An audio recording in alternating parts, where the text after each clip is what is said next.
নমস্কাৰ এই মুহূৰ্তত জনাইছো অসমৰ প্ৰত্যেকগৰাকী জনসাধাৰণৰ বাবে কেইবাটা গুৰুত্বপূৰ্ণ খবৰ। আজি হৈছে 1 অক্টোবৰ। আজিৰ দিনটোতে অসমৰ লগতে ভাৰতবৰ্ষৰ বিভিন্ন প্ৰান্তৰ পৰা কেইবাটা গুৰুত্বপূৰ্ণ খবৰ একত্ৰিত কৰা হৈছে।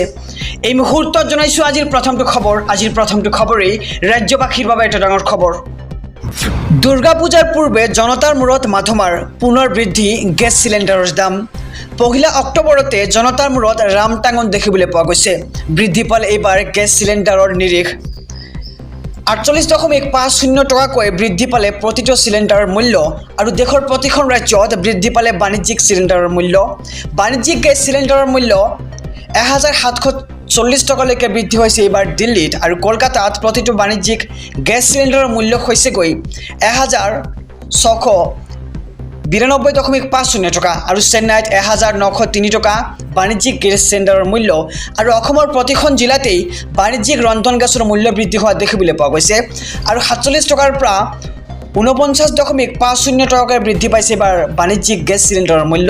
অৱশ্যে বৃদ্ধি হোৱা নাই ঘৰুৱা ৰন্ধন গেছ চিলিণ্ডাৰৰ মূল্য, আৰু 1 অক্টোবৰতে জনতাৰ মূৰত পুনৰ ৰামটাঙন দেখিবলৈ পোৱা গৈছে, কিয়নো এইবাৰ বৃদ্ধি পালে গেছ চিলিণ্ডাৰৰ নিৰিখ। এই মুহূৰ্তত জনাইছো আজিৰ 2 নম্বৰ খবৰটো।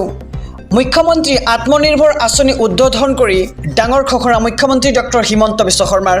2 লাখেই নহয় 20 লাখ টকা পৰ্যন্ত পাব এইবাৰ ৰাজ্যৰ যুৱক যুৱতীসকলে। ব্যৱসায় কৰিবৰ বাবে উদ্যোগী লোকক সহায় কৰিব এইবাৰ চৰকাৰে। 2 লাখ টকাৰে কাম ভালকৈ কৰিলে আৰু চৰকাৰে দিব ধন।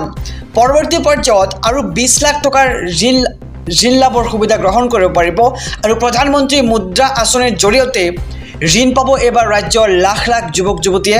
আৰু 2 লাখ টকাৰ ভাল ব্যৱহাৰ কৰিলেই লাভ কৰিব 20 লাখ টকা পৰ্যন্ত ঋণৰ সুবিধা।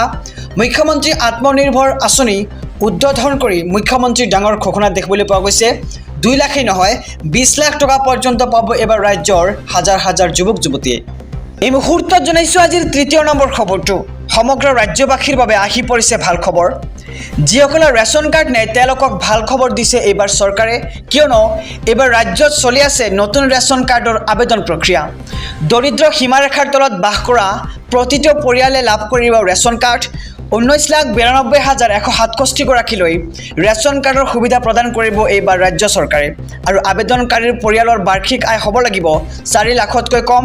চৰকাৰী চাকৰিয়াল নথকা পৰিয়ালে লাভ কৰিব নতুনকৈ ৰেচন কাৰ্ড, আৰু বিনামূলীয়া ৰেচনৰ লগতে লাভ কৰিব বিনামূলীয়া বীমা সেৱা। আৰু ৰেচন কাৰ্ড থকা প্ৰতিটো পৰিয়ালৰ মহিলাই লাভ কৰিব অৰুণোদয় আঁচনিৰ সুবিধাও। আৰু অহা 15 অক্টোবৰৰ ভিতৰত দাখিল কৰিব লাগিব আপুনি নতুন ৰেচন কাৰ্ডৰ বাবে আবেদন। আৰু আবেদনৰ বাবে বাধ্যতামূলক হ'ব আপোনাৰ আধাৰ কাৰ্ডখন। ৰেচন কাৰ্ড আবেদনৰ বাবে প্ৰয়োজন হ'ব কি নথিপত্ৰ আমি সবিশেষ জনাই যাম আমাৰ সমূহ দৰ্শকক, যে আধাৰ কাৰ্ড, ভোটাৰ কাৰ্ড, বেংক একাউণ্টৰ সবিশেষ, পৰিয়ালৰ সকলো সদস্যৰ ফটো, লগতে ঠিকনাৰ প্ৰমাণপত্ৰ আপোনাৰ প্ৰয়োজন হ'ব। আৰু ক'ৰ পৰা সংগ্ৰহ কৰিব আপুনি আবেদন পত্ৰ সেৱা জনাই যাম। আপুনি লগ ইন কৰিব লাগিব pds.assam.gov.in পৰ্টেলত, আৰু আপুনি এই পৰ্টেলটো লগ ইন কৰাৰ পিছতে উপলব্ধ হ'ব তাতে আবেদন পত্ৰ। আৰু সংশ্লিষ্ট জিলা, মহকুমাৰ খাদ্য, ৰাজহুৱা বিতৰণ আৰু গ্ৰাহক পৰিক্ৰমা বিভাগৰ কাৰ্যালয়ত লাভ কৰিব আবেদন পত্ৰ। আৰু সবিশেষ জানিবলৈ আপুনি যোগাযোগ কৰিব পাৰে 18000345 আৰু 3611 নম্বৰৰ যোগেদি, আৰু 1800345358 নম্বৰতে আপুনি যোগাযোগ কৰিব পাৰে। ৰাজ্যবাসীক জনাইছো আজিৰ 4 নম্বৰ খবৰটো। দেশৰ কোটি কোটি লোকৰ একাউণ্টত সোমাব চৰকাৰী ধন। 5 অক্টোবৰত পৰীক্ষা কৰক আপোনাৰ বেংক একাউণ্ট। PM কিষাণৰ 18 সংখ্যক কিস্তিৰ ধন মুকলি কৰিব এইবাৰ চৰকাৰে অহা 15 অক্টোবৰ তাৰিখে। আৰু আপুনি ধন পাবলৈ কৰিব লাগিব এইকেইটা কাম। আপুনি প্ৰথমে সম্পূৰ্ণ কৰিব লাগিব KYC প্ৰক্ৰিয়া। আৰু কেনেদৰে তালিকাত চাব আপোনাৰ নাম আমি সবিশেষ জনাই যাম।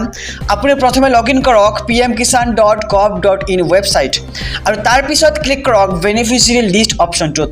ইয়াত ৰাজ্য, জিলা, গাঁও বাছনি কৰি চাব পাৰিব আপোনাৰ তালিকাত নাম। আৰু ধন লাভত অসুবিধা হ'লে আপুনি দিব পাৰিব ইয়াৰ বিৰুদ্ধে অভিযোগ। দুটাকৈ হেল্পলাইন নম্বৰ মুকলি কৰিছে এইবাৰ চৰকাৰৰ ফালৰ পৰা। আপুনি প্ৰথমে ডায়েল কৰক 155261 নম্বৰ, আৰু তাৰপিছত ডায়েল কৰক 01124300606 নম্বৰ। আপুনি এই 2 নম্বৰ ডায়েল কৰি পাব পাৰে PM কিষাণৰ সবিশেষ তথ্য। আৰু দেশৰ কোটি কোটি লোকৰ একাউণ্টত সোমাব এইবাৰ চৰকাৰী ধন অহা 5 অক্টোবৰ তাৰিখে।